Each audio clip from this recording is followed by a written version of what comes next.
Hello, everybody. This is the DCC Experience. I'm your host, Carson Troidel, and I'm joined by my two co-hosts, Connor McDonald and Dana Henderson. Connor, how about you tell the audience a little bit about yourself? Yeah, for sure, Carson. So I am a second year here at MRU University. I am in the Health and Physical Education program with a major in physical literacy, and I plan on being a strength and conditioning coach. I love sports. They've always been a part of my life, and I love intellectual conversation and just picking other people's brains, getting to know their life story and their takes on controversial topics. And I'll pass the mic over to Dana here. Thank you. So my name is Dana. I'm a third-year anthropology student. I'm hoping to become an ethnographer. I'm really excited to be part of DCC, and I hope everyone is just as excited to listen. Awesome. I'm really excited to have you guys here for this very deep conversation that we could have with the topic of controversies in religion. There's definitely a lot to get to here. So I'm going to pose a couple questions to you guys, and I just want to get your experiences, your views, and your opinions on these questions. So first of all, the question that I have here for us is, do you guys believe there is one true religion? Let's hear from you, Connor. So for myself, I am a Christian. So going off of that, my answer is fairly obvious. There is one true religion, and that is Christianity, simply because that is the truth, and any other religion is even closely derivative of religions like the Protestant faith or the Catholic faith are skewed versions of that faith. But yeah, that's my take on if there is one true religion. So from my perspective, I don't really follow anything, any sort of religion or any sort of spirituality. So when I'm looking at it, it's kind of a hard question to really see if there's one true religion, because so many religions are full of characteristics of any and every other religion you can think for. So personally, I don't think there's one true religion. I think that's very personally based on what their religious views are and how that to them can be the one true religion.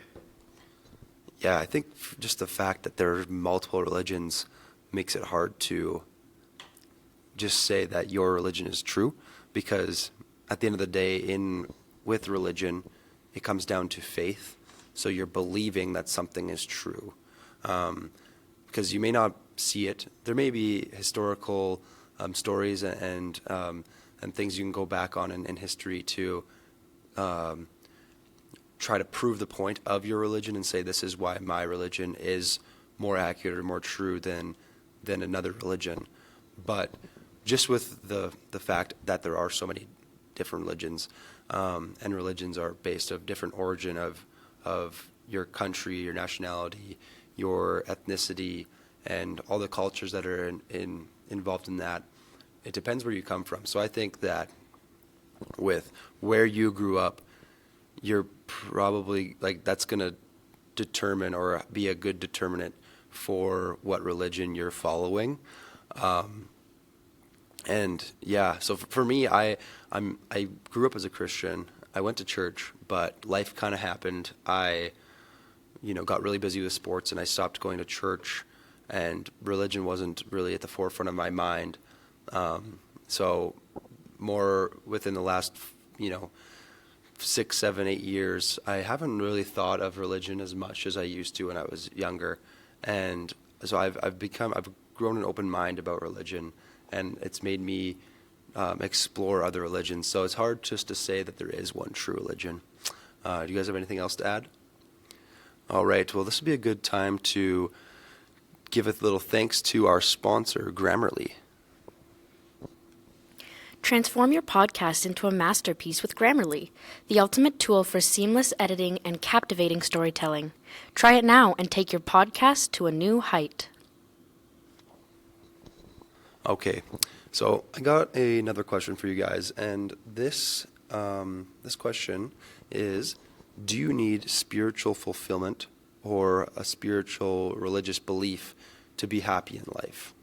What do you guys think?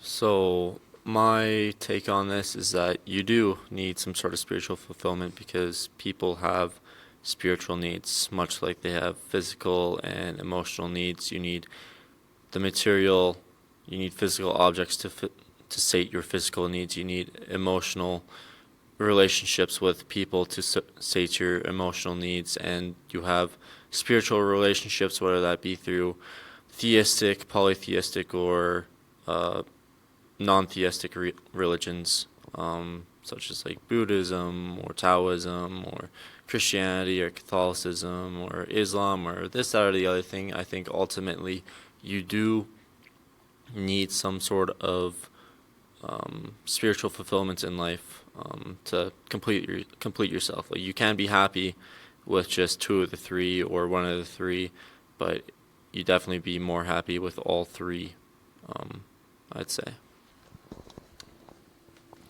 Yeah, that's a really good point. Personally, I think that it kind of brings up the question of, are you living for yourself or are you living for the God that you worship? Because with Christianity, if you're worshiping God, you're living your life doing the things that are right in that religion. And so if you're basing your entire life on happiness to do with spiritual fulfillment, you may not be getting your own needs met when you're meeting the needs of a higher power. Yeah, that's very interesting. I like to listen to both you guys' takes. So just for our audience, the question is, do you need spiritual fulfillment or belief to be happy in life? So for me, I believe it goes back to my earlier point of everybody has their own path and their own journey and their own decision to make when it comes to religion, either believing in one or not. But personally, I've found that my happiness comes from finding a career path, creating goals, but also ultimately creating good relationships, strong relationships with family and friends, and growing as a person and as an individual.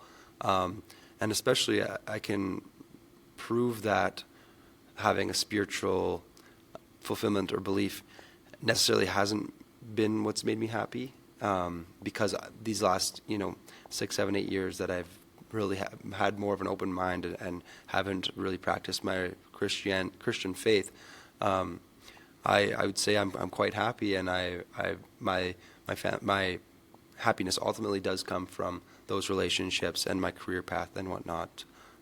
So yeah, is there anything else you guys would like to add to this question? I'll add on to that actually. So as a Christian, life is the gift that God gave us, and in the Christian faith, humanity are made in God's likeness. So I think being yourself and living in a righteous manner, free of sin, or not free of sin, but taking your best possible foot forward to be your best self and constantly improve yourself and whatnot, is, from a Christian's perspective, living for God simply by just living for yourself. I think you, just by living for yourself, you praise God for the gift He's given us of life. Yeah. Do you have anything else to add? No. Okay, I'll like to move on to one last question, and that is science and faith compatible or incompatible or inseparable? What do you guys think about that?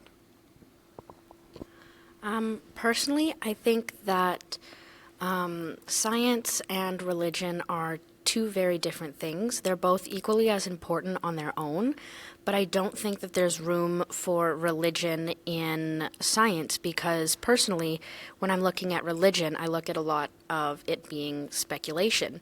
And in science, there is the concrete formulas, the observable, everything like that. So when it comes to religion, whether it's like all not proven, it can't really go in with science, and a lot of religion is based on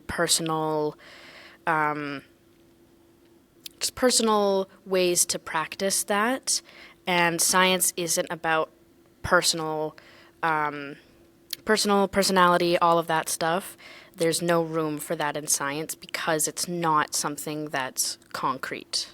Yeah, I think what you're trying to say is like with science, there is proven fact and there's historical evidence of with science, where you're saying with religion, there's more stories and there's less like proven statistics or data or historic, like there's definitely historic facts and artifacts, but it's with science it's more concrete. It's easier to kind of separate that when you think of science to religion for yourself. Yeah.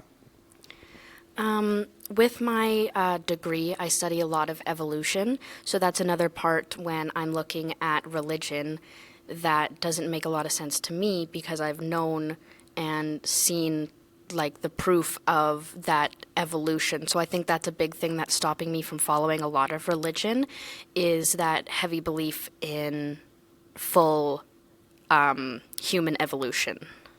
Right. Yeah. Like in the creation of life, right? That you can separate. Connor made the point earlier where God created life, but with evolution, it's almost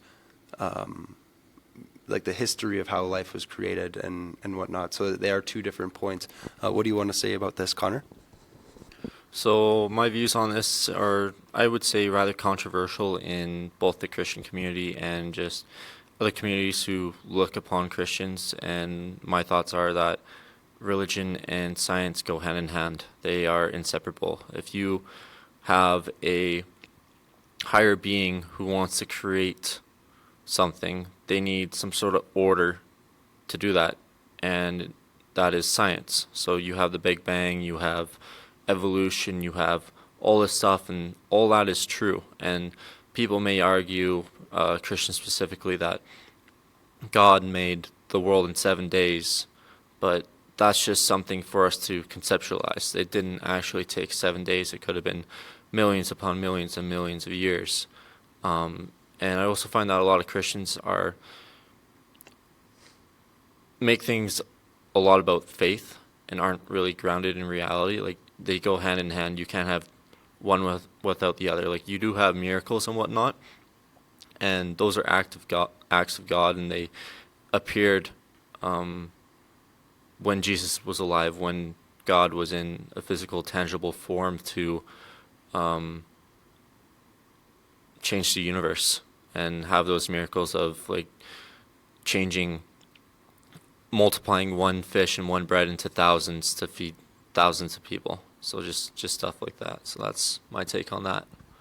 Yeah, that's really cool to think about. But I think my take on it is, with my more so open mind and flexibility with religion, I'm looking for proof too. Like it's hard, but I think that's where as like a Christian faith, like, well, you just need to have faith. You need to believe that God will do good. He will provide you with miracles, or he will be there to help you out and give you a path. And that's why they just say, you have to have faith. But for me, it's almost hard because it's like, but how do we know? How do we know that this is real? Like, where's the proof? Like, would I be wasting, my life on, devoting myself to a God if it's not real? Like, those are just questions that come up with me, and I think that it's just, it definitely stems from how you grew up and how you're introduced to religion and just taking grasp of one religion yourself. But do you guys have anything else you'd like to add? No? Well, I really appreciate the conversation. I find it very interesting that we are able to share our views and have an open-minded conversation. That's what this podcast is all about. From the DCC Experience podcast, I would like to say goodbye and see you next time.